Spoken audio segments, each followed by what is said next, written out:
ಇಂದೇ ಡೌನ್ಲೋಡ್ ಮಾಡಿ ಮತ್ತು ನಿಮ್ಮ ನೆಚ್ಚಿನ ಶೋಗಳನ್ನು ಆನಂದಿಸಿ.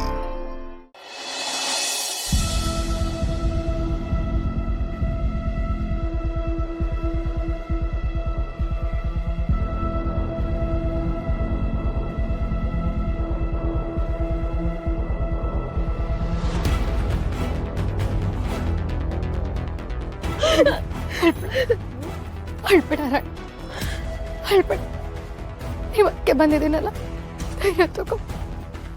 ಈ ವಿಷಯದಲ್ಲಿ ಏನೋ ಸಮಸ್ಯೆ ಇದೆ ಅಂತ ನನಗೆ ಮೊದಲಿಂದನೂ ಅನಿಸ್ತಿತ್ತು. ಆದ್ರೆ ಇಷ್ಟು ದೊಡ್ಡ ಮೋಸ ಮಾಡಿದ್ದೆ ಅಂತ ಅನ್ಕೊಂಡಿರ್ಲಿಲ್ಲ ರಾಣಿ. ಬಡವ್ರ ಮನೆ ಹುಡುಗಿ ಬೇಕು ಅಂತಂದು ಬುದ್ಧಿ ಇಲ್ದಿರೋ ಹುಡ್ಕನ್ ಜೊತೆ ನಾವೇ ನಮ್ಮ ಕೈಯಾರೆ ದಾರೆ ಇಟ್ಕೊಟ್ಬಿಟ್ಟು ನಿನ್ನ ಜೀವನನ ಹಾಳು ಮಾಡ್ಬಿಟ್ವಿ ರಾಣಿ.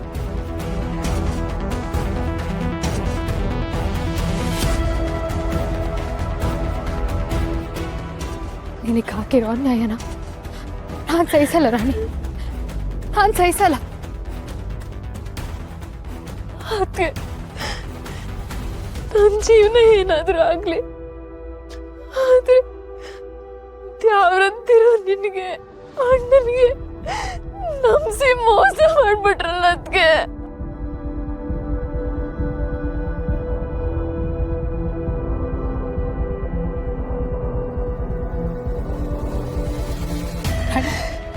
ರಾಣಿ ನೋಡು ರಾಣಿ, ನೀನು ಹೆದರ್ಕೋಬೇಡ ರಾಣಿ. ನಿನ್ ಜೊತೆ ನಾನಿದ್ದೀನಿ, ನಿಮ್ಮ ಅಣ್ಣ ಇದ್ದಾರೆ.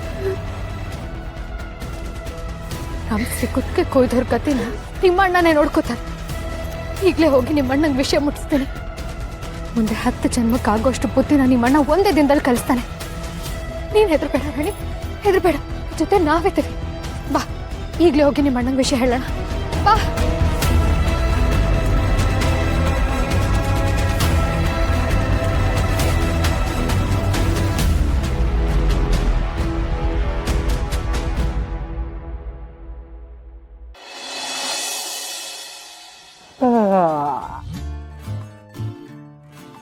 ಪಾರು ಇಲ್ಲಿಗಿದ್ರು ಇಲ್ಲೇ ಇರ್ತಾಳೆ. ಹಿತ್ತಲ ಬಾಗ್ಲು ಬಿಗಿ ಆಗದೆ, ಗಾಯದ ನೋವು ಚರ್ಮದ ಕಡ್ತನೂ ಕಮ್ಮಿ ಆಗದೆ. ಹೋಗ್ಬಿಟ್ಟು ಪಾರಿಗೆ ಗುಡ್ ಮಾರ್ನಿಂಗ್ ಪಾರು ಅಂತ ಹೇಳ್ತೀನಿ. ಏಯ್ ನನ್ನ ಮಗನ ದೆವ್ವ ಇಲ್ಲ ಗಿವ್ವ ಇಲ್ಲ. ನನ್ನ ಮಗನ ಗಂಟ್ಲಿಗೆ ಕೈ ಹಾಕಿ ನರ ಕಿತ್ತು ಬಿಡ್ತೀನಿ. ಮಂಟಪದಾಗ ನೀನು ಮಾಡಿರೋ ರಾಡಿನ ಕ್ಲೀನ್ ಮಾಡಕ್ಕೆ 10,000 ರೂಪಾಯಿ ಕೊಟ್ಟು ಬಂದೀನಿ. ಇಲ್ಲಿ ನೋಡಿದ್ರೆ ನನ್ನ ಮಗ ಪ್ಯಾರು ಗುಡ್ ಮಾರ್ನಿಂಗ್ ಹೇಳ್ಬಿಡ್ತೀನಿ ಅಂತವನೇ. ಅಣ್ಣ, ಪಿರುತಿ ಅಂದ್ರೆ ಏನು ಅಂತ ಗೊತ್ತಾ? ಪಿರುತಿ ಅಂದ್ರೆ ಲವ್ ಅಂದ್ರೆ ಪಾರು ಅಂದ್ರೆ ಜೀವ ಅಂದ್ರೆ ಒಡ ಹುಡ್ತವನ ಊಸ್ಕೊಳಕ್ಕೆ ನನಗೆ ಯಾಕೆಲ್ಲ ತಿಕ್ಲೆ ಬಸ್ತಾ ಇದೆಯಾ? ನನ್ನ ಮಗನೇ ನಿನ್ಗೆ ಅಲ್ಲಿ ಇಲ್ಲಿ ಎಲ್ಲ ನೋವಾಯ್ತದಲ್ಲ? ನಮಗೂ ಹಂಗೆ ನೋವಾಯ್ತದೆ. ಏನಾರ ಎಡವಟ್ ಮಾಡಿ ನಮ್ಮ ಪ್ಲಾನ್ ಹಾಳು ಮಾಡ್ಬಿಡ್ತೀಯ ಅಂತ. ನೋಡ್ಲಾ, ಅವರು ಇವತ್ತು ಊರಿಗೆ ಹೊಂಟೋಯ್ತಾರೆ. ಯಾವುದೇ ಕಾರಣಕ್ಕೂ ನೀವು ಅವ್ರ ಕಣ್ಣಿಗೆ ಕಾಣಿಸ್ಕೋಬಾರ್ದು. ಅವ್ರು ಏನಾದರೂ ಕೇಳಿದ್ರೆ ತೋಟಕ್ಕೆ ಹೋಗಿದ್ಯಾ ಅಂತ ಹೇಳಿರ್ತೀನಿ. ಯಾಕೆ ನಾನ್ಯಾಕೆ ಬರ್ಬಾರ್ದು? ಬರ್ತೀನಿ ನಾನು. ಹೆಂಗೆ ಹೇಳೋಣ? ಲೇ ಸೋಮ, ನೀನೇನಾರ ಇವತ್ತು ಪಾರ್ವತಿ ಮುಖ ನೋಡಿದ್ರೆ ಇನ್ ಜೀವನದಾಗ ಯಾವತ್ತೂ ಅವಳ ಮುಖ ನೋಡಕ್ ಹಾಕಿಲ್ಲ ಅಂತ ನಮ್ಮ ಜೋಯಿಸ್ ಹೇಳವ್ರೆ. ಹೌದಾ? ಹಂಗೆ ಹೇಳವ್ರ? ಸರಿ, ಬರಕಿಲ್ಲ ಬಿಡಿ. ಲೇ ಗುಡ್ ಬಾಯ್. ನೋಡ್ಲಾ, ನೀನು ಅಮಿಕ್ಕಂಡಿದ್ರೆ ನಮ್ಮಮ್ಮನ ಸೌತಿ ಎತ್ತಿರೋ ರಾಜಭಾರ ನಮ್ಮ ಕೈಗೆ ಬರ್ತದೆ. ಇದೊಂಥರ ಯುದ್ಧ ಇದ್ದಂಕಲ್ಲ. ಎದೆ ಕೊಟ್ಟು ಹೋರಾಡಕ್ಕೆ ರೆಡಿ ಇರಬೇಕು. ಬೆನ್ನಿಂದ ನಿಂತ್ಕೊಂಡು ಹೋರಾಡೋಕ್ಕೂ ರೆಡಿ ಇರಬೇಕು. ಆದ್ರೆ ನಾನು ಪಾರ್ವತಿ ಎದುರಿಗೆ ಹೋಗಿ ಪಿರುತಿ ಬಗ್ಗೆ ಹೇಳೋದು. ಆಯ್ತು ಬಿಡಪ್ಪ, ನಾನೇ ನಿಂತ್ಕೊಂಡು ನಿಮ್ಮಿಬ್ಬರಿಗೆ ಮದುವೆ ಮಾಡಿಸ್ತೀನಿ. ಆಯ್ತಾ? ನೀನು ಇಲ್ಲೇ ಇರು. ತಾಳಿ ಯಾವ ಡಿಸೈನ್ ಮಾಡಿಸ್ಬೇಕು ಅಂತ ನೋಡ್ಕಂತೀಯ.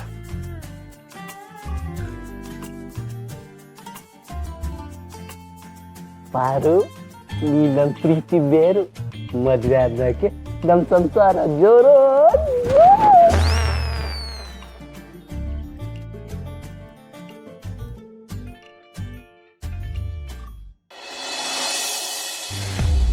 ನನ್ನ ಸೊಸೆ ಸೊಸೆ ಯಾವ ನಿರ್ಧಾರ ತೆಗಿತಾಳೋ ಗೊತ್ತಿಲ್ಲ. ಎಲ್ಲ ಸತ್ಯಾನು ಶಿವಗ್ ಗೊತ್ತಾಗಿ ಅವನು ಏನ್ ಮಾಡ್ತಾನೆ ಅನ್ನೋದು ಗೊತ್ತಿಲ್ಲ. ನನ್ ಸ್ವಾರ್ಥಕ್ಕೂ ಆ ಭಗವಂತನೇ ಕಾರಣ. ಶಿವು ನಂಬೋ ಮಾತಾಡೋದನ್ನೇ ಇದನ್ನೆಲ್ಲ ಮಾಡ್ತಿದ್ದಾಳೆ ಅನ್ನೋದಾದ್ರೆ ರಾಣಿ ನನ್ ಸೊಸೆಯಾಗಿ ಮನೇಲೆ ಉಳಿಬೇಕು ಅಷ್ಟೇ. ಓ ನಮಸ್ಕಾರ ನಮಸ್ಕಾರ ನಮಸ್ಕಾರ. ಓ ಏನ್ರವ ಬಿರ್ನೆ ಎದ್ಬಿಟ್ಟಿದ್ದೀರಾ? ಹೇಳ್ದೆ ಇದ್ರೆ ಬಿಡ್ಬೇಕಲ್ಲ ನಿನ್ ತಂಗಿ ಶಿವು. ಬೆಳಗ್ಗೆನೆ ಎದ್ದು ಮನೆ ಮುಂದೆ ರಂಗೋಲಿ ಹಾಕಿ ತುಳಸಿ ಕಟ್ಟೆ ಪೂಜೆ ಮಾಡಿ ಮನೆಗೆಲ್ಲ ಸಾಂಬ್ರಾಣಿ ಹಾಕಿದಾಳೆ. ನಾವ್ ಇದನ್ನೆಲ್ಲ ಪಿಕ್ಚರ್ ಆಗಿ ನೋಡ್ತಿದ್ವಪ್ಪ. ಕಲ್ಪನಾ ಮಂಜುಳಾರ್ ಮಾಡೋದು ಪೂಜಿಸಲೆಂದೇ ಹೂಗಳ ತಂದೆ ಅಂತ ಏನಜೆ ಅಲ್ವಾ ಮತ್ತೆ? ಆದ್ರೀಗ ಲೈವ್ ಒಳಗ್ ನೋಡಂಗಾಯ್ತು. ಫಿದಾ ಆಗ್ಬಿಟ್ಟಿ ಬಿಡ ಶಿವ. ಅಯ್ಯೋ ಗೌಡ್ರೆ, ನೀವು ನನ್ನ ತಂಗಿನ ಈಟೊಂದು ಹೊಗಳದ್ ನೋಡಿದ್ರೆ ನಿಮಗ್ ಟ್ಯಾಂಕ್ಸ್ ಹೇಳೋಣ ಅಥವಾ ಅವಳು ಗುಣನೇ ಅಂತದ್ದು ಅಂತ ನಿಮ್ ಜೊತೆ ಸೇರ್ಕೊಂಡು ಹೊಗಳು ಬಿಡೋಣ ಒಂದು ಗೊತ್ತಾಯ್ತಿಲ್ಲ ನೋಡಿ. ಆದ್ರೆ ಒಂದ್ ಮಾತ್ರ ದಿಟ, ನಮ್ಮ ಮನೆ ಮಗ್ಗಿ ಬೇರೆ ಮನೆಗೆ ಹೋಗಿ ಹಿಂಗೆಲ್ಲ ಹೆಸರು ತಗೊಳ್ತಿದ್ಯಲ್ಲ, ಅದ್ರಾಗೆ ಒಂದ್ ಖುಷಿ ಆಯ್ತಲ್ಲ, ಅದು ಬೆಳೆಸ್ದವ್ರಿಗೆ ಮಾತ್ರ ಗೊತ್ತು. ಹೂವಣ್ಣ, ನಮ್ ರಾಣಿ ಇಡೀ ಮಾರಿಗುಡಿ ತುಂಬಾ ಫೇಮಸ್ ಆಗಿದ್ಲು.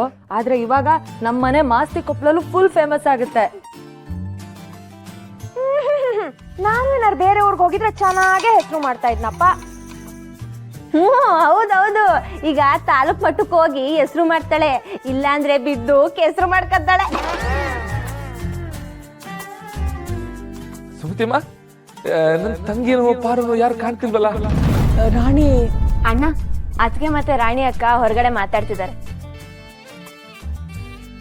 ಓ ಹೌದಾ, ಸರಿ ಸರಿ, ಹಂಗದ ನಾನು ನೋಡ್ಕೊ ಬರ್ತೀನಿ.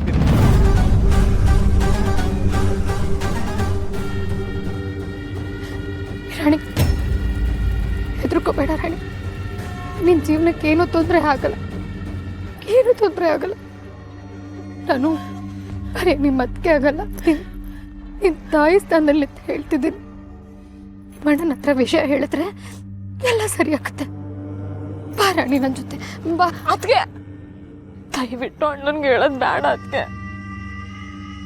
ಪ್ರಸಾದನ ದೇವರಿಂದ ಮುಚ್ಚಿಡ್ಬೋದು ರಾಣಿ, ವಿಷಾದನಲ್ಲ. ನೀನ್ ಸುಮ್ಮನೆ ನನ್ನ ಮಾತು ಕೇಳು ಬಾ.